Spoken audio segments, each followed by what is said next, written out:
हमारे शरीर को अगर कोई बीमारी या कोई कीटाणु जब भी आके घेरता है तो हमारे शरीर की रक्षा करने के लिए हमारा एक सिस्टम, इम्यून सिस्टम, रोग प्रतिरोधक क्षमता वाला सिस्टम उसकी मदद करता है। तो इसी चीज़ को हम इम्यूनिटी कहते हैं। ये इम्यूनिटी दो तरीके से होती है, एक जो हमें जन्म के साथ मिली है और दूसरी जो वैक्सीनेशन या हमारे शरीर को एक बार किसी चीज़ का इन्फेक्शन हुआ है उसकी वजह से मिली हुई है। तो अब कोई ऐसा टेस्ट हो या कोई ऐसी जानकारी हो जिससे हमें ये पता लग जाए कि हमारी इम्यूनिटी कितनी है या हमारी रोग प्रतिरोधक क्षमता कितनी है। वेलकम है हमारे channel medical education with doctor Pradeep.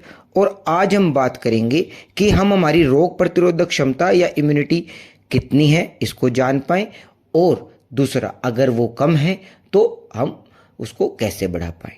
आप अपने साथ एक पेपर पेन लेके बैठ जाइए, आपको कुछ पॉइंट्स लिखने हैं और उसके बाद अपने आप को ही स्कोर देना है, और उस स्कोर को हम कैसे बढ़ाएंगे ये हम अगले स्टेप में बताएंगे। पहला स्टेप है कि 8 ऐसे लक्षण जो हमें बताएंगे कि हमारे शरीर की रोग प्रतिरोधक क्षमता कितनी है। पहला लक्षण, रोज पेट साफ होना।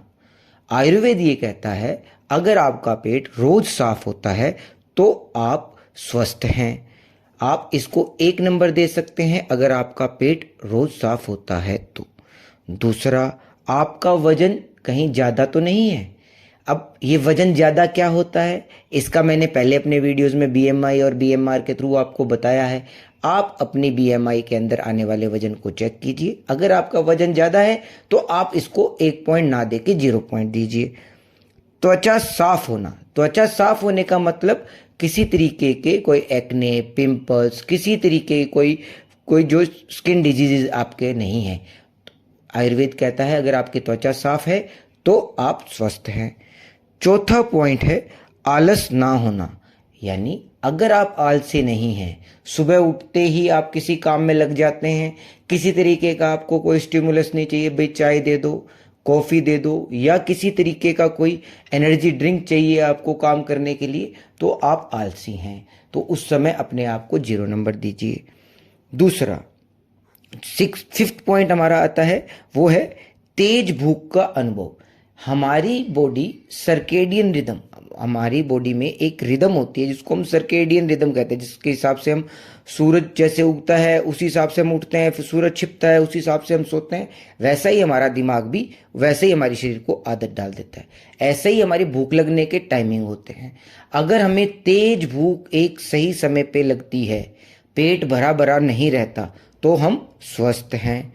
6th पॉइंट है गहरी नींद का आना, यानी आप जैसे ही सोने का सोचें 5 मिनट या 10 मिनट के अंदर आपको गहरी नींद आ जाए और वही 7 से 8 घंटे के बाद आपकी नींद खुले तो आप स्वस्थ हैं।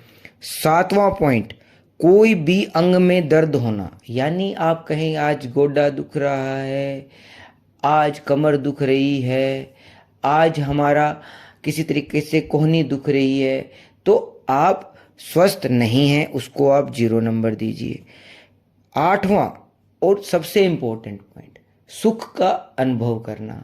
जरा जरा सी बात पे आप चिड़चिड़े हो जाते हैं। अगर आपको लगता है कि आपका कोई काम नहीं हो रहा है, आप दुखी हो जाते हैं, तो आप सुखी नहीं हैं और आप स्वस्थ नहीं हैं। अब आप अपने आप को इनमें 8 में से नंबर दीजिए। जितने पॉइंट अगर आपके इनमें सही आते हैं उनको 1 नंबर दीजिए, अगर नहीं है तो उसको आप 0 नंबर दीजिए। हो सकता है आपका स्कोर 1 हो, 2 हो, 7 हो, 8 हो, उसी हिसाब से आपकी इम्यूनिटी हम इसमें बता पाएंगे। अगर आपका स्कोर 6 से अधिक है तो आपका इम्यून सिस्टम बहुत अच्छा है।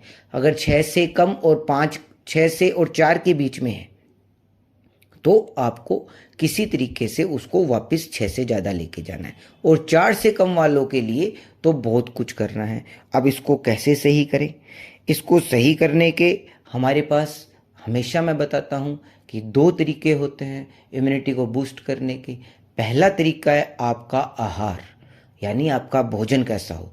अगर आपका भोजन बैलेंस डाइट है, स्वस्थ खाना ले रहे हैं, तो आपकी इम्यूनिटी अपने आप से बूस्ट होगी। और दूसरा, आपकी मानसिक हेल्थ यानी मेंटल हेल्थ। आप एक्सरसाइज शरीर की तो करते हैं, अपने मन की, अपने दिमाग की आप एक्सरसाइज मेडिटेशन योगा से नहीं करेंगे तब तक आप स्वस्थ नहीं होंगे। तो हम क्या हैबिट्स चेंज कर सकते हैं? हम हैबिट चेंज कर सकते हैं पहली कि अनाज कम से कम खाया जाए, हो सके तो एक ही मील में, सुबह दोपहर शाम के किसी एक खाने में ही हम अनाज खाएं हो सके तो। दूसरा, फलों का उपयोग ज़्यादा से ज़्यादा करें, क्योंकि फल जितने ज़्यादा खाए जाएंगे उतने ही हमारी बॉडी के अंदर एंटीऑक्सीडेंट का वो काम करेंगे और जितने रेडिकल्स हैं, फ्री रेडिकल्स हैं, उनको वो बाहर निकालेंगे। और तीसरा और मोस्ट इम्पोर्टेंट, अपने आप को हाइड्रेट पूरा रखें और अपनी नींद पूरी लें। पानी पीने के बारे में मैंने आपको आज सुबह बताया है कि पानी कितना पीना चाहिए, तो आप प्लीज़ वीडियो वो देखिए। आपको अगर मेरे वीडियो पसंद आया हो तो लाइक करें, सब्सक्राइब करें।